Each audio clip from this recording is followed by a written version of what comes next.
প্ৰতিবাদটো আমি এই কাৰণে কৰিছো আমাৰ ৰাণী উন্নয়ন খণ্ড ব্লকখন ইতিমধ্যে মানে চৰকাৰে মানে প্ৰায় সিদ্ধান্ত কৰি পেলাইছে ছয়ানী ব্লকৰ লগত অন্তৰ্ভুক্ত কৰি আমাৰ তিনিখন গাঁও পঞ্চায়ত মানে ৰাণী গাঁও পঞ্চায়ত উত্তৰ ভোলাগাঁও গাঁও পঞ্চায়ত দক্ষিণ ভোলাগাঁও গাঁও পঞ্চায়ত আমাৰ ছয়ানী ব্লকৰ লগত মানে সংযোগ কৰি মানে ঝাৰুগুৰিলৈ মানে স্থানান্তৰ কৰাৰ এটা প্ৰায় হেৰি ওলাই গৈছে গতিকে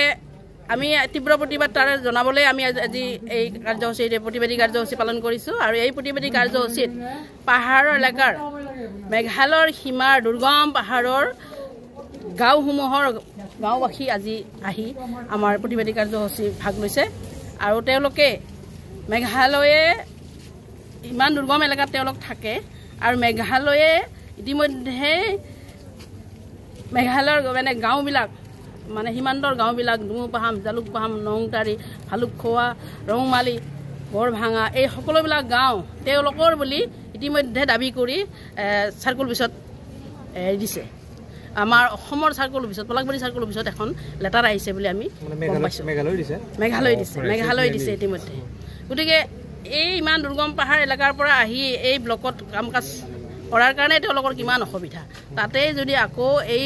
ব্লকখন আমাৰ ঝাৰুগুৰিলৈ লৈ যায় তেতিয়াহ'লে তেওঁলোকৰ আৰু কিমান অসুবিধা হ'ব আৰু তেওঁলোকে আজি প্ৰতিবাদী কাৰ্যসূচীত ভাগ লৈ কৈছে যে যদিহে ব্লকখন আমাৰ ৰাণীৰ পৰা ঝাৰুগুৰিলৈ লৈ যায় চোৱানী ব্লকত অন্তৰ্ভুক্ত কৰে তেতিয়াহ'লে তেওঁলোকে মেঘালয়তে চামিল হৈ যাব মেঘালয়ৰ লগতে চামিল হৈ যাব মই এটা পৰামৰ্শ এনে আবেদনত উল্লেখ কৰিছোঁৱে সেই পৰামৰ্শটো মই ইয়াতে কওঁ যদিহে আমাৰ 3খন গাঁও পঞ্চায়তৰে এটা ব্লক নচলে মানে ব্লক চলাব নোৱাৰি তেতিয়াহ'লে মই এটা ছাজেশ্যন কৰোঁ আমাৰ ৰাজাপাৰা গাঁও পঞ্চায়ত বিৰুগাঁও গাঁও পঞ্চায়ত আৰু সতপুৰ গাঁও পঞ্চায়ত এই 3খন গাঁও পঞ্চায়ত আমাৰ ব্লকলৈ লৈ আহক আমাৰ 3খন গাঁও পঞ্চায়ত যেনেদৰে চয়ানী ব্লকলৈ নিব বিচাৰিছে ঠিক তেনেদৰে আমাক ৰাজাপাৰা বিৰুগাঁও সতপুৰ গাঁও পঞ্চায়ত ৰাণী ব্লকত আনি আমাৰ ৰাণী ব্লকখন বচাবলৈ মই অনুৰোধ জনাইছোঁ চৰকাৰক